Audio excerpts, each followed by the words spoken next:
Hallelujah, Hallelujah.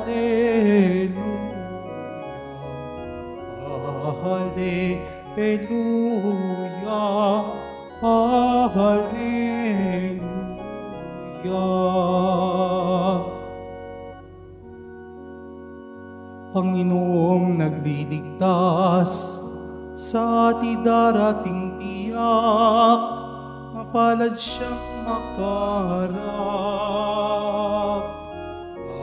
Hallelujah,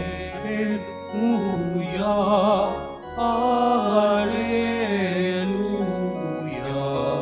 Hallelujah, Hallelujah.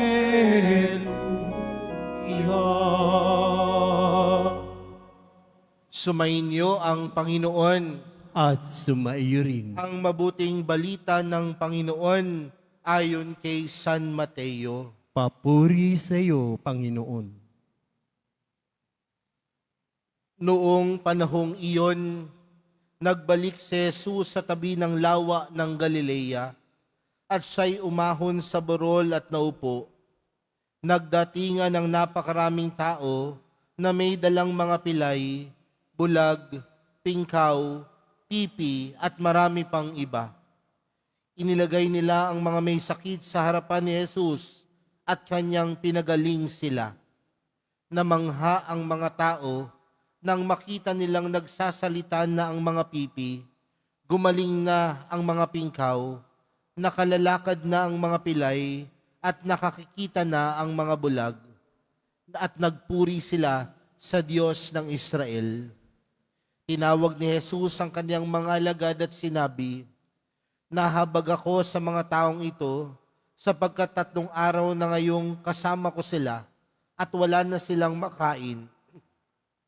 Hindi ko ibig na sila'y paalising gutom, baka sila mahilo sa daan." At sinabi ng mga alagad, "Saan po tayo kukuha rito ng tinapay na makasasapat sa gayong karaming tao?" "Ilan ang tinapay ninyo riyan?" tanong ni Jesus sa kanila. "7 po," sagot nila, "at ilang maliliit na isda." Ang mga tao'y pinaupo ni Jesus sa lupa.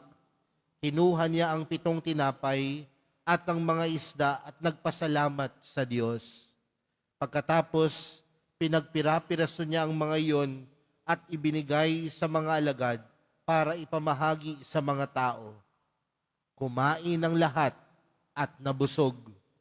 At nang tipunin nila ang mga tinapay na lumabis, nakapuno sila ng 7 bakul na malalaki. Mga kapatid, ang mabuting balita ng Panginoon. Pinupuri ka namin, Panginoong Hesukristo. Magsiupo muna tayong lahat. Magandang tanghali po sa inyong lahat. Pwede niyo po bang batiin ang inyong katabi ng magandang tanghali? Mga kapatid, patuloy pa din po tayong nagninilay ngayong unang linggo sa panahon ng Adbyento.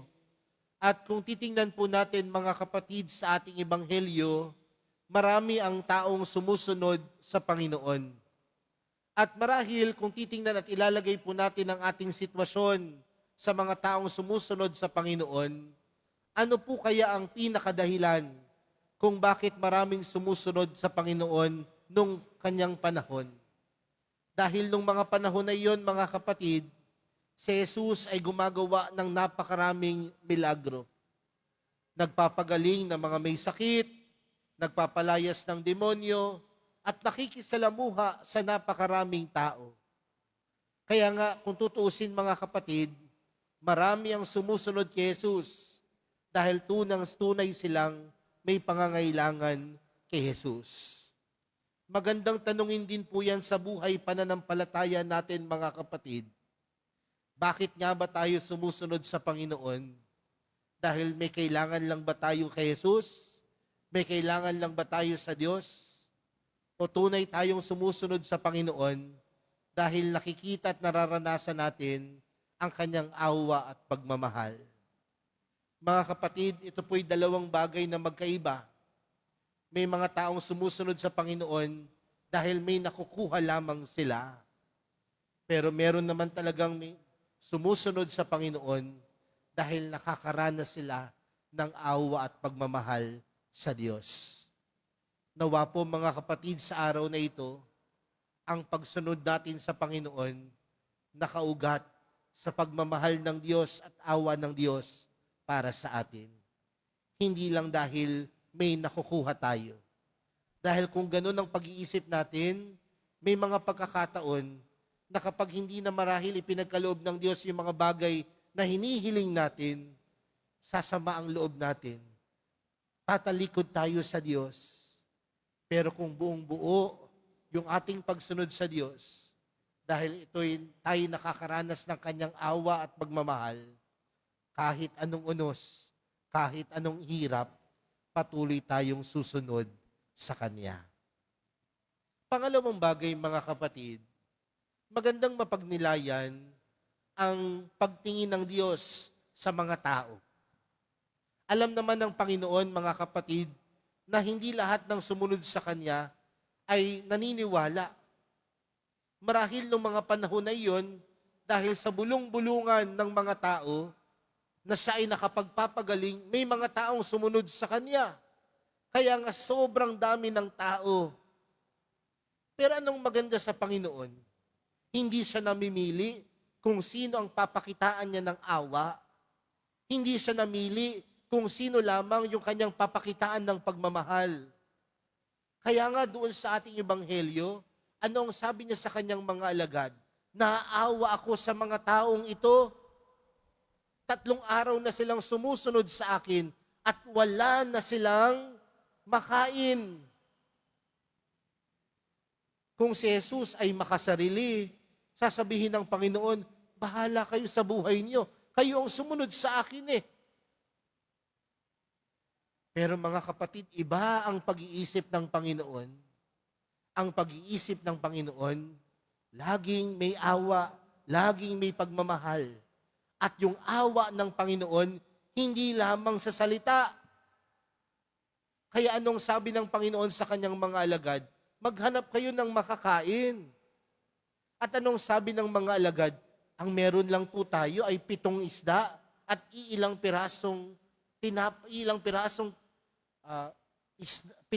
tinapay at ilang pirasong isda.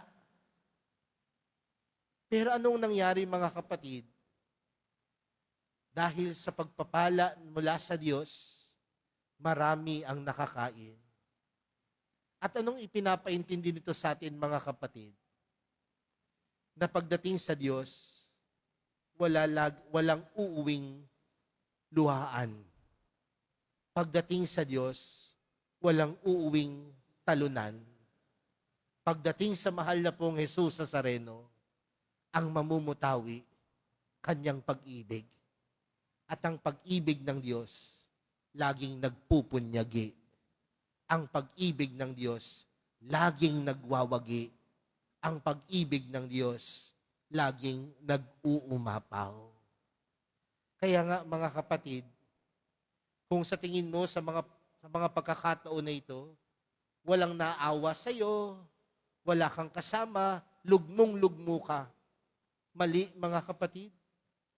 Dahil nandiyan ang Diyos, nandiyan si Jesus, tinitingnan ka ng may awa. Tinitingnan ka ng may pagmamahal. Tinitingnan ka ng buong buo ang pag-ibig. Kaya nga doon sa dulo ng ating ebanghelyo, nung tinipon nila ang lahat ng tirang tinapay at isda, sabi po dito, nakapuno sila ng 7 bakul na malalaki. Tandaan po ninyo, 7 lamang po na isda o tinapay ang meron sila, pero sa dulo, nakapuno sila ng napakalaking bakul. Bakit? Dahil kailanman ang pag-ibig ng Diyos wagas. Kaya nga po, di ba, ang sabi ng grupo ng mga El Shaddai, ang pag-ibig lagi ng Diyos, ano po? Siksik, liglig, at laging nag-uumapaw.